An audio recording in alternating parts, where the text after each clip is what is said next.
Waalaikumsalam warahmatullahi wabarakatuh. Oke, sebelumnya saya mengucapkan terima kasih untuk adik-adik di sini yang sudah mendatangi kegiatan konseling kelompok pada hari ini. Mungkin sebelumnya kita lanjut dalam kegiatan proses konseling nantinya, terlebih baiknya kita berdoa terlebih dahulu. Mungkin dari teman-teman di sini ada yang mau memimpin doa? Oke. Baik teman-teman, sebelum kita melakukan proses konseling pada hari ini, baiknya kita berdoa dulu menurut agama dan keyakinan kita masing-masing. Berdoa dimulai.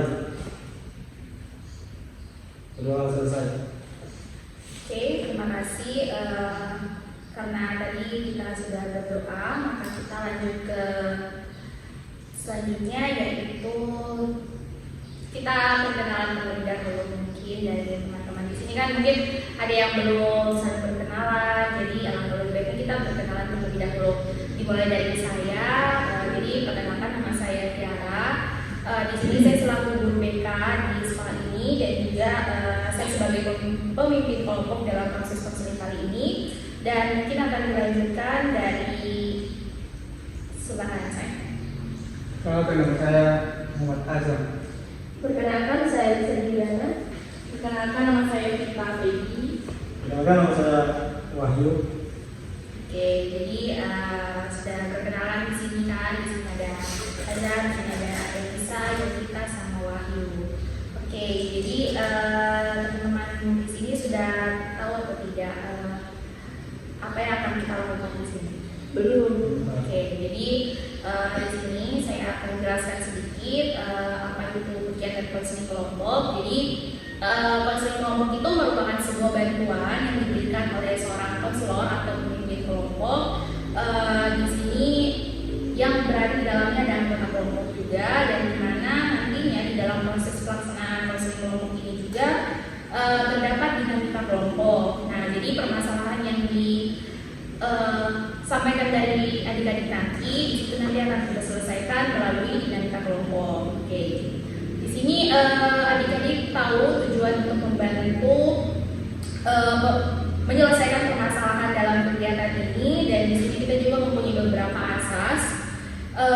Asas yang pertama yaitu asas kerahasiaan, di mana nanti permasalahan yang adik-adik ceritakan di sini itu akan terjaga kerahasiaannya. Terus ada asas keterbukaan, di mana ketika adik-adik berbicara silakan dengan terbuka, dan juga di sini ada asas kenormatifan, di mana nanti kita ada beberapa aturan-aturan yang kita lakukan di sini juga. Oke. Selanjutnya dari penjelasan yang saya sampaikan tadi, apakah sudah dipahami? Sudah. Oke, jadi karena sudah dipahami juga, maka kita sepakati waktu dulu. Untuk waktu yang kita gunakan di sini yaitu sebanyak 45 menit.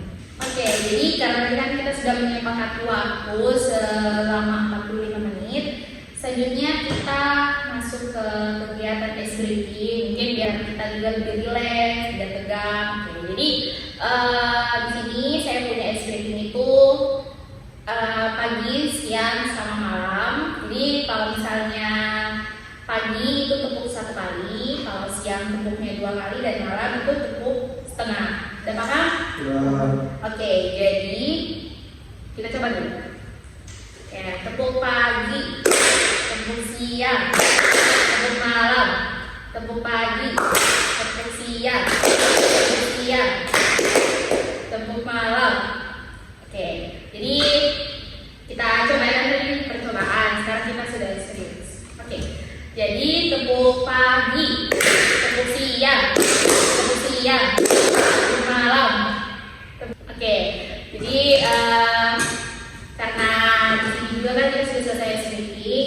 Jadi di sini kita akan membahas tentang topik tugas, di mana yang kita akan di sini yaitu tentang stres akademik. Jadi seperti yang teman-teman ketahui kan, kalau stres akademik itu adalah stres dalam pembelajaran, atau seperti biasanya itu banyak tuntutan dari orang tua ataupun dari lingkungan sekolah tersendiri gitu. Jadi kita langsung lanjut ke menyampaikan permasalahan. Mungkin dari teman-teman di sini juga apa yang mau diceritakan, silakan. Jadi saya persilakan dari teman-teman ada yang mau menceritakan terlebih dahulu permasalahan yang dihadapi, silakan angkat tangannya. Oke, silakan. Baik, terima kasih. Jadi sesuai dengan topik yang diangkat yaitu mengenai apa tadi? Stres Akademik. Jadi di sini saya kan hobinya rebahan, malas. Nah, sementara tugas dari guru itu banyak sekali kan. Baru saya sering sekali tunda-tunda itu tugas sampai akhirnya waktunya itu sudah mepet, tapi deadline baru bekerja, sehingga itu membuat saya stres dan itu saya lakukan berulang kali. Terima kasih. Oke, ada lagi dari teman-teman yang lain? Oke. Jadi sini saya memiliki atau mempunyai permasalahan tentang stres akademik, yaitu di mana saya pada saat masuk kelas atau saat mengikuti mata pelajaran, di situ saya merasa kurang paham dengan guru yang menjelaskan. Guru yang menjelaskan materi tersebut. Makanya di situ saya kayak jadinya malas masuk mata pelajaran itu karena gurunya killer, terus gurunya kurang bagus untuk menjelaskan materi tersebut. Jadinya saya kayak kurang malas gitu untuk mengikuti mata pelajaran guru tersebut itu. Terima kasih. Oke, dari teman-teman yang lain masih ada lagi yang mau menceritakan permasalahannya, dipersilakan. Saya, Oke, silakan. kalau saya mirip sama Eliza, saya juga sering menunda kerja tugas, jadi nanti deadline pun saya kerja. Itu yang bisa jadi stres begitu. Oke, jadi dari sini saya melihat dari teman-teman punya permasalahan, ada yang menunda tugasnya sampai deadline akhirnya mengakibatkan stres akademik. Terus ada juga yang mempunyai permasalahan di kelas karena mungkin gurunya yang killer, terus juga sehingga pembelajaran yang dilakukan sama gurunya juga kurang dipahami oleh Yovita gitu. Dari yang lain ada yang memberikan permasalahannya lagi? Oke, karena mungkin sudah tidak ada, jadi ini dari teman-teman ada yang mau memberikan saran ataupun solusi dari apa yang dirasakan dari teman-temannya, permasalahan yang teman-temannya rasakan, mungkin ada yang mau memberikan solusi terkait permasalahan itu, dipersilakan. Oke, silakan dulu ya. Baik, saya akan memberikan solusi kepada teman saya, Elisa. Dia kan mempunyai masalah, yaitu sering menunda-nunda pekerjaan rumah yang diberikan oleh gurunya. Solusi yang saya berikan kepada dia itu sebaiknya dia menghilangkan kebiasaan buruknya itu, maksudnya kebiasaan malasnya itu untuk mengerjakan pekerjaan rumah yang dikasihkan oleh gurunya itu. Yang pertama yaitu solusinya itu dia harus sebenarnya berbaur dengan teman-teman sekelasnya, biar dengan teman yang rajin itu kan, agar dia tidak terus-terusan dia malas juga ya, malas mengerjakan tugas. Jadi dia harus berbaur dengan teman yang rajin supaya dia tergiur hatinya atau tidak supaya hilang rasa malasnya untuk mengerjakan tugas yang diberikan oleh guru. Jadinya dia harus lebih berbaur dengan teman yang rajin agar dia tidak terus-menerus dia malas mengerjakan tugasnya. Terima kasih. Oke, sama-sama. Terus ada lagi dari teman-teman yang lain? Oke, silakan. Kalau saya kalau untuk Elisa sama Azam karena mendengarkan permasalahan yang mereka alami itu, kalau dari saya itu begini, yang pertama itu karena tadi permasalahannya menunda tugas sehingga tugas itu nanti dikerjakan pada saat deadline. Jadi baiknya Elisa dan Azam itu melakukan manajemen waktu.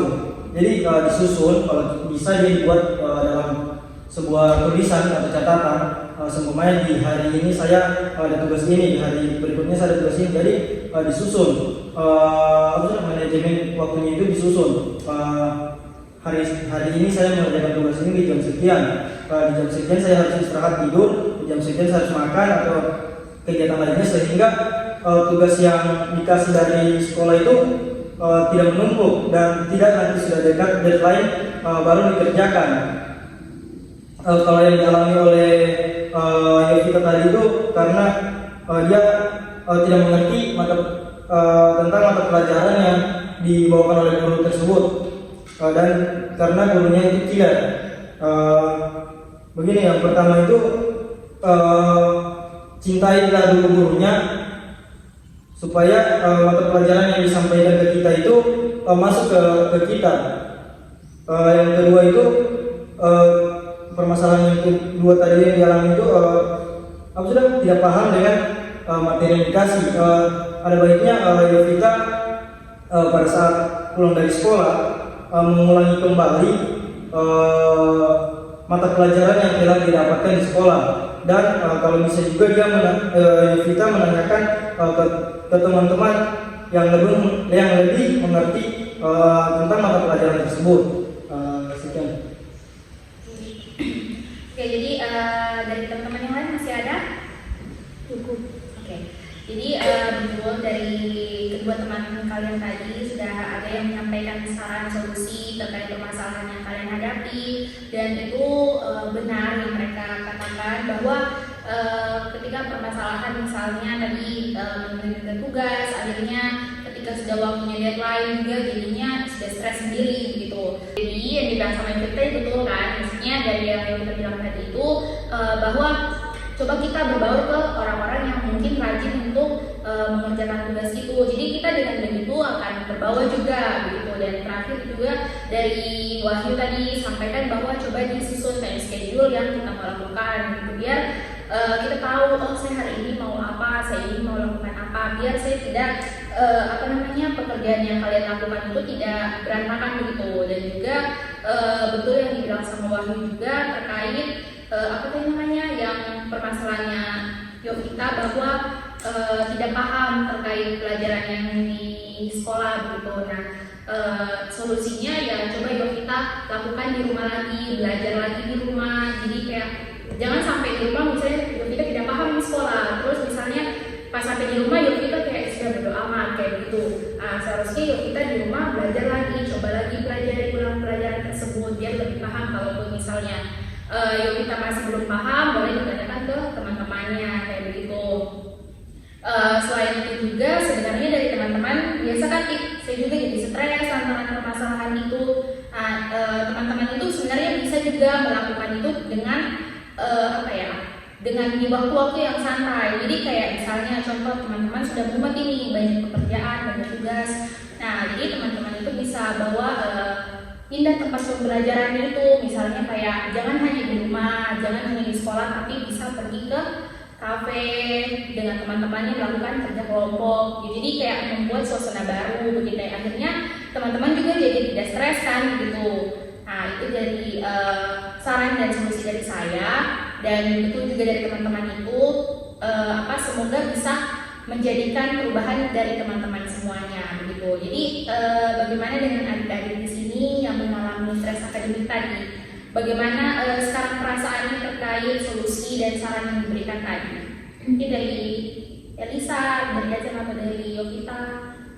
Dari saya, setelah saya menceritakan permasalahan yang saya alami, perasaan saya mulai sedikit lega karena sudah mendapatkan solusi-solusi dari teman-teman sekalian. Dan saya akan mengikuti saran-saran yang diberikan oleh ibu dan teman-teman yang lainnya. Dari yang lain? Dari saya sama juga kayak Yovita, saya sudah lebih lega, dan mungkin kedepannya saya juga akan mencoba tips dari ibu dan teman-teman yang lain agar kedepannya lebih baik lagi dalam mengerjakan tugas-tugas sekolah. Oke, jadi tadi juga kan perasaannya sudah cukup lega juga terkait tadi pembahasan yang kalian sudah sampaikan, dan kalian juga sudah menerima tentang saran dan masukan yang diberikan dari teman-temannya.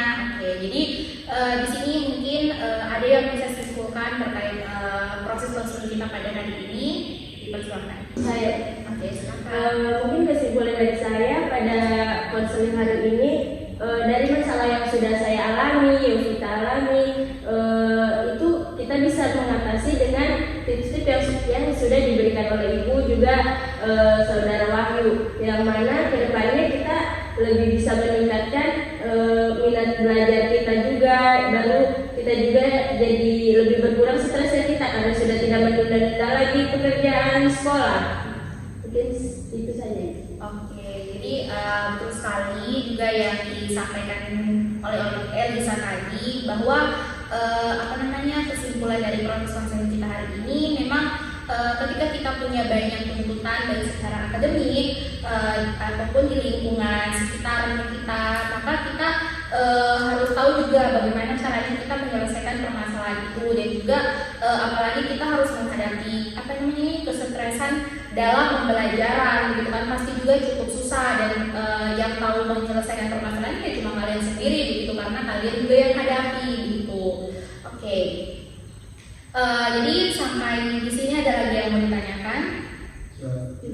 Oke, karena juga waktu juga sudah hampir selesai, jadi kita langsung saja menutup dengan doa. Jadi karena tadi kan kita awali dengan doa, maka di akhir kita juga menutup dengan doa. Oke, jadi langsung saya saja yang pimpin. Sebelum kita mengakhiri proses konseling kita pada hari ini, maka kita berdoa menurut agama dan kepercayaan kita masing-masing. Berdoa dimulai. Sudah selesai.